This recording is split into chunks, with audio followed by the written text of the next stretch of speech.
That's a great question. I mean, for lots of years, when we talked about EQ, lots of leaders said, well, yes, it's a touchy-feely thing.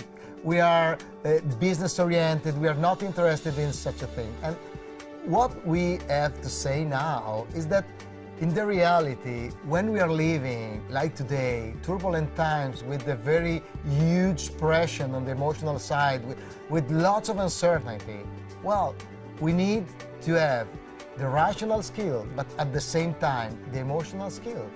Because what we know is that the emotional side has a huge impact on the rational side.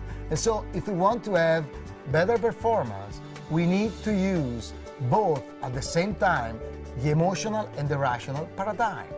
And it's not a theory, it's how people really work. And it's important to consider it. And let me share a case.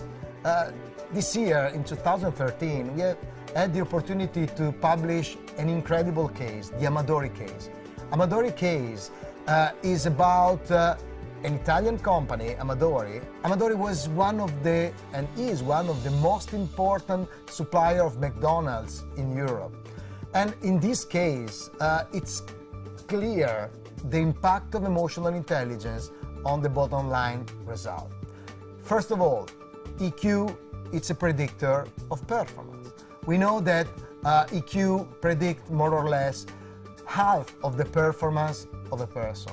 So if you are a leader, your emotional intelligence will give you the opportunity to obtain better results. Second, we know that the higher the emotional intelligence, the higher the engagement inside the plant. In the Amadori case, is incredibly clear this finding. And we have seen that the plants with a higher emotional intelligence in leaders creates a higher engagement in people.